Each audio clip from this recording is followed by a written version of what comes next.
Hi, it's been a while since I made a video, but I'm getting a lot of questions about a technique or iteration out there, and I'm seeing pictures on the internet. I'm also seeing videos and seeing it performed at AutoX classes.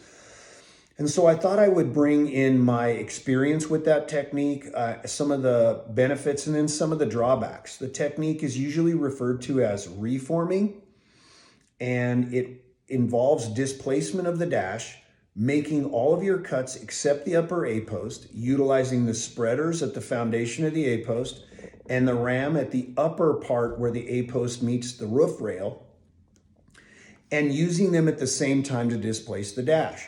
Now, one of the benefits is it does a fair job at displacing the dash and holds it in place for no need for progress capture if you're one of those guys worried about wedging the gap or doing something because it's going to come down on the patient, which it doesn't.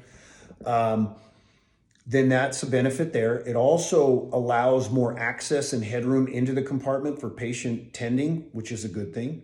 However, it's got a couple drawbacks. First, limited personnel departments. You have 2 people operating the tool, no one monitoring or tending the patient. I get it. Hey, listen, we got to create the space, manipulate the machine, and then remove the patient. That's fine. Okay, let's roll with that. The other drawback is a real life drawback. The real life drawback is that speeds over 50 miles per hour are what create the need for a dash displacement on a front end impact. Okay, that's when we have the dash and everything come into the compartment to trap the 2 front parties. What happens is over 50 miles per hour, we have a deformation of the A-post. When you cut, nick, or bend the A-post, it doesn't do what you want it to do. And a lot of times it bends or tears free from the rest of the vehicle. All right? To coin a term or analogy used by one of the Chop Shop instructors, good friend of mine, Eric Herbst, who's on Rescue 2, he's the engineer, the driver in Denver, Colorado. If you take a pop can and you put a dent in it, it's no longer structurally sound. And you can do a lot of things with that pop can. The same analogy applies to the A-post.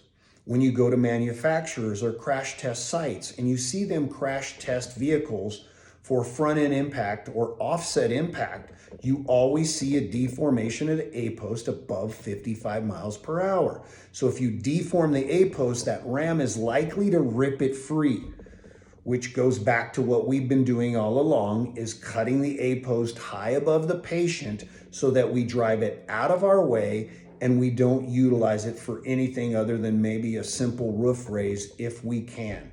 However, the technique of the roof raise doesn't work well either if we have a deformation of the A-post. So I'm going to play a couple little videos here just so you can see what I'm talking about and understand that the new Rams are so powerful that when you have a deformation, that technique's not going to be as effective as you like.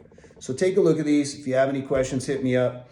Remember that, when it comes to advanced extrication, you know what? It's not the unicorn scenario. It's you, the operator.